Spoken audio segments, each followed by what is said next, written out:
Dear friends of CBN, this is an excerpt from our recently held Planning a Mid-Career Switch talk featuring Martin Lee, an HR consultant and volunteer CBN career counselor. What Martin is going to share is his perspectives from as a career counselor with CBN. Now, Jackie has given you very excellent points on how to make a career switch work. And I'd like to, as Bingsley mentioned, I'd like to follow up by offering 3 points, right, based on my own personal journey, as well as the experiences as a HR practitioner and the career coach. So first thing that Jackie mentioned, very important, knowing your motivation, and cannot under or overemphasize how important that is. You know, sometimes career switch can be smooth, you know, you can plan and everything can be smooth, but often career switch can be also very tough. It can be pretty scary, right? Sometimes career switch takes time, but it takes years of planning. You might have detours along the way before you arrive at your dream career. So it's important to get clarity on what is important and why is it important to you. So what I found is that sometimes there are moments and events in your life which helps provide a kind of opportunity to learn more about yourself and get clarity. And during those moments, you find that, you know, the clutter in your mind or the junk, right, that you have in your mind suddenly all goes, right, it kind of disappears and things becomes a lot clearer. Now, these events can be something negative, like a layoff, a retrenchment, can be a sickness in the family, but it can also be something positive, like, you know, a birth of a child, a marriage, something that you have learned at a workshop, something that you have picked up or experienced during a travel. So it can be, you know, a myriad of different experiences and reasons. And what is helpful is to leverage on those moments, right? To take use of those moments to think about how did it make you see life differently? What did it teach you? And it helps you to reframe the situation, gain a very powerful and impactful perspective on your own life and what's important for you. And it also helps to open up new possibilities. A few days ago, I had lunch with a friend of mine. He was the CEO of a company that he founded, but unfortunately, you know, something happened. He was ousted from his own company and he lost everything, right? So 20 years of building the company up, he lost it. And during lunch, he shared, you know, his journey. So he said that, you know, initially he was sad, right? Of course, a bit of anger, depression coming in, anxiety as well, because, you know, he was an expert in that particular field. He knew what he had to do 20 plus years and now got to start from scratch again. So, you know, he was anxious, but when he spent time reflecting, right, about the experience and praying, or he's Catholic, and he had an epiphany, right? He realized that that was actually not the only thing that he knew how to do. He was also good at speaking. He was good at coaching. He was good at raising funds. He was good at financing. So there are many things that he was good at, and that kind of opened up the possibilities. And in his own words, you know, by reflecting, and then he realized that perhaps being called to a different direction, and he found that liberating. So you could actually see the excitement, you know, as he talked about these possibilities. Now, personally for me, it was the sickness and the passing of my daughter many years back. And during that period, it was tough. It was emotionally very draining and tough, but it gave me a certain sense of clarity as well. So what I thought was important in my life, like, you know, climbing the organizational ladder, job titles, earning more money, those no longer became very important. And I realized that, you know, I enjoyed making an impact at a personal level besides an organizational level. And that has somewhat led to my current career pivot as well. Right? So make use of that moments of clarity to see what's important for you. Now, the second point, and I don't want to belabor this, something that Jackie has also mentioned, that you need to be strategic. We have to put in the effort, right, to research, to learn more about the direction that we want to take. We need to spend time, effort to learn more about ourselves. It's sometimes easier said than done. It requires effort. And we need to make the sacrifices to learn, to pick up new skills in a pivot. Now, if we don't do all this, we'll be limiting our options, right? And we may be going after careers or jobs that may not be a good fit for us.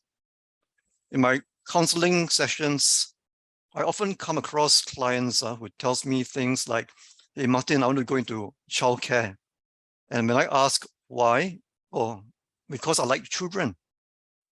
Or, someone that might say, I want to get into HR. Why? Because I like people. But when you ask them, do you know anything else about those roles or those kind of industries? They'll be very hard pressed to share. And you'll find that the reality can be very different from the expectations. So do take time to research, right? Learn about your target industries and target jobs. Talk to people like what Jackie has shared, people who are the industries, recruiters, friends. Read widely what you can. Right now, these days, there are plenty of resources out there on LinkedIn, job descriptions, job advertisements. Locally, you have the Skills Future Framework, pretty good resource, good place to start. They offer you job descriptions, stories about the different kind of roles, the industry trends, and very importantly, the skills that are required in that positions. All right, so likewise, when I was pivoting into the HR consultancy training industry, I was speaking with friends who are trainers, and that really helped me decide whether this was the direction I wanted to take. Now, the other thing about being strategic is also identifying the required skills and your own strength. Again, echoing what Jackie has mentioned. So you have the required skills, you have your current skills, right? What your current skills, and then you can evaluate what is the gap. Right, so once you have analyzed what's the gap, then that gives you a kind of direction on how you might close the gap. Part of being strategic also is knowing who are your competitors out there in the market, right? How you can differentiate yourself, and even the kind of niche that you want to play in. Developing meaningful connections, really asking questions, seeking advice, reaching out. This is something that sometimes, when I suggest reaching out to connections to my clients, there's a kind of pushback. I say, what, I'm an introvert. I'm not used to being on LinkedIn. I'm not used to going out and request for meetings and so on. Well, I'm also an introvert, right? And we can, right, just go out, right, reach out, ask questions, seek advice. Right, important to let others know what you can do, what you're passionate about, so that when opportunities arise, they will think of you. Right, in this day and age, there's no way about it. And I cannot tell you, the number of times when opportunities have come to me through my friends, through referrals, and vice versa. Right, sometimes I have opportunities coming, and I find that it's not really a fit for me.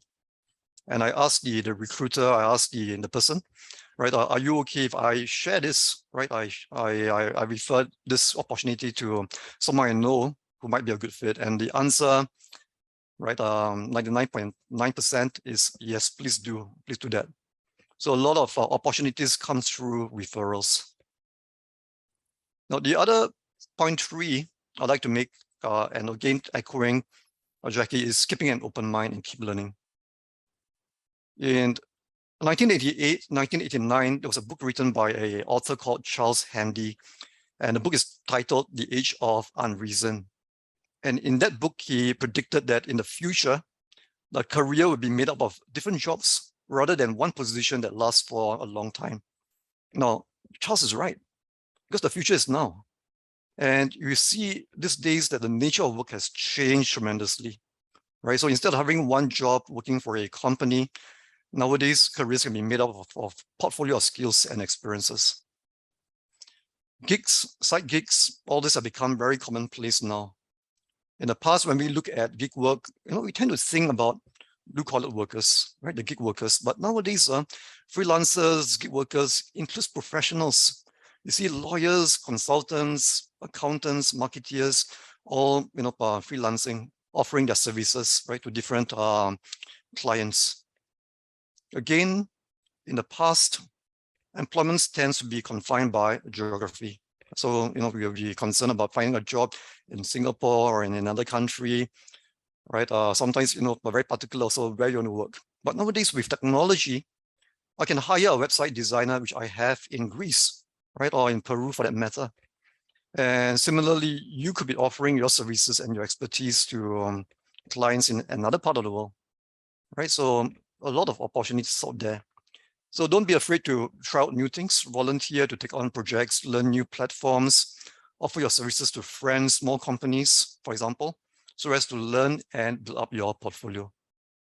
Right? Personally, for me, I am a HR practitioner, but in my corporate roles, I do volunteer to lead digital marketing efforts, doing business development, taking part in pitches, and all the skills have been proven to be very useful in my career.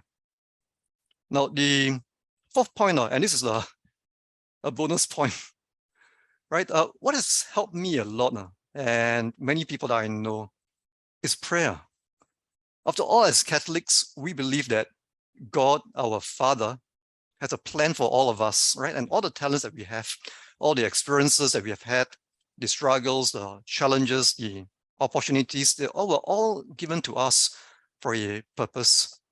So we can ask God, the Holy Spirit, to provide that light for us to learn more about ourselves, get clarity on where we should be going, and to help make our path smooth. Sometimes the answer doesn't come on a silver platter, right? You're not going to hear a voice, or seldom, right? Hearing a voice telling you that, well, this is where you need to go. But we have faith and we persist in prayer, we'll find that the pieces of our life starts coming together. And when we look back, we go, wow, right? We can see God's hands in our lives. And I say this from personal experiences. So I'd like to end my sharing by recapping the key points. Again, nothing really new, right? Number one, taking the effort to know your why, right? What's important to you, your motivator for the career switch, right? Make use of the moments of clarity, right? When it happens, leverage on that to see what kind of lessons you can gain. Number two, be strategic in the way you approach your career switch. Plan for it. You research, spend time researching, knowing about yourself, right? Form meaningful connections. So be strategic in the way you approach your career switch. Keep an open mind and keep learning, right? And don't forget about prayer. Dear friends of CBN, thank you for tuning in to Catholic Business Networks. If you found this video helpful, please click the like button. And if you are new to our channel, do follow us on all our social media platforms and click on the subscribe button and the bell icon to get a notification whenever we post a new video. Thank you and God bless.